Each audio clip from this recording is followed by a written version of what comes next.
कभी भी किसी की भी मदद लेने से पहले 100 बार सोचिएगा, क्योंकि आपको लगता है कि उसने फ्री में आपके लिए कुछ कर दिया, आप बहुत खुश हो जाते हैं, लेकिन ऐसा कुछ भी नहीं होता है। कोई आपकी मदद करता है बिना मांगे आपके मांगे, तो कहीं ना कहीं कभी ना कभी उसकी कीमत आपको चुकानी ही पड़ती है। फ्री में यहाँ कोई किसी के लिए कुछ भी नहीं करता है। इसी बात पे जो है मेरी आज की कहानी है। वीडियो स्किप मत करिएगा, ध्यान से सुनिएगा। एक जंगल में एक घोड़ा रहता था। वो घोड़ा जो है बहुत हरी हरी घास, एक मैदान था जंगल में, वहाँ पे जाके चरता था और उसका बहुत अच्छे से जीवन कट रहा था। उसका पेट भर जाता था, मस्त रहता था और पूरे जंगल में दौड़ता रहता था। लेकिन एक दिन जहाँ पे वो घास चरता था वहाँ पे एक बाघ आ गया, तो घोड़ा जो है वहाँ डर से भाग गया। अब वो बाघ जो है अक्सर वहाँ पे आने लग गया, तो अब घोड़े को जो है लत लग गई थी उस हरी हरी घास की, तो वहीं जाने का मन करता था, लेकिन डर की वजह से वो जा नहीं पाता था कि बाघ जो है वो मुझको खा जाएगा। तो एक दिन जो है घोड़ा इधर उधर ही घास चुन लेता था और घास चर के अपना पेट भर रहा था। एक दिन उसने देखा कि जंगल में एक शिकारी आया है, तो घोड़ा शिकारी के पास जाता है और बोलता है, आपको डर नहीं लगता इस जंगल में? यहाँ पे एक बाघ है, आप डरते नहीं हो बाघ से? तो शिकारी बोलता है, नहीं, मैं बाघ से क्या, मैं किसी जानवर से नहीं डरता हूँ। तो घोड़ा बोलता है, क्यों नहीं डरते हैं आप? वो बोलता है शिकारी, क्योंकि मेरे पास जो है बंदूक है, इस वजह से मैं किसी जानवर से नहीं डरता हूँ। तो घोड़ा बोलता है, फिर तो आप किसी को भी मार सकते हो, बाघ को भी मार सकते हो। तो शिकारी बोलता है, हाँ मार सकता हूँ, लेकिन जब वो मेरे सामने आएगा तभी मार सकता हूँ। तो घोड़ा बोलता है, आप बाघ को मार दीजिए ताकि मैं आराम से यहाँ पे घास जो है वो चढ़ सकूँ हरी हरी। जब से बाघ आया है तब से मेरा पेट ढंग से नहीं भरता है। तो शिकारी बोलता है कि जब बाघ आएगा तभी मैं उसको मार सकता हूँ, और बाघ जो है बहुत चालाक होते हैं, इतनी जल्दी मेरे हाथ में नहीं आएंगे।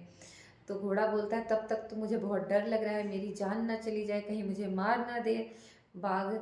तो शिकारी बोलता है, ऐसा करो कि तुम मेरे साथ शहर चलो, तुम वहाँ पे सुरक्षित रहोगे।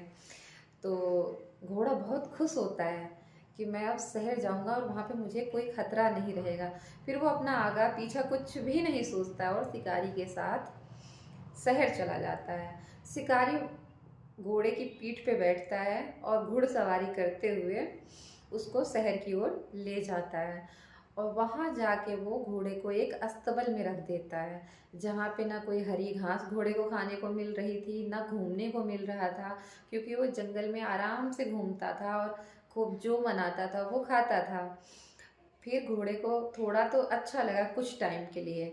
फिर जब उसने देखा कि ना उसको घूमने को मिल रहा है, ना खाने के लिए हरी घास है, कुछ रूखा सूखा जो भी वो लोग दे देते थे वही खाना पड़ता था, और उसके बदले में उसके पीठ पे बैठ के बहुत दूर दूर तक सामान वामान भी बोझा लाद के वो भी ढोया जाता था, घुड़सवारी भी करते थे। मतलब तब जाके घोड़े को एहसास हुआ कि उसने क्या खो दिया है।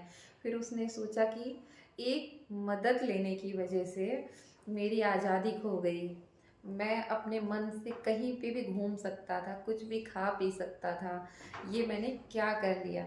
फिर वो शिकारी से बोलता है कि आप जो है वो मुझको छोड़ दो, मैं फिर से वहीं जाना चाहता हूँ, ऐसे जीने का भी क्या फ़ायदा, मेरी ज़िंदगी तो बिल्कुल नीरस हो चुकी है, ऐसा जीवन मैं बचा के भी क्या करूँगा, मुझे वहीं जाने दो।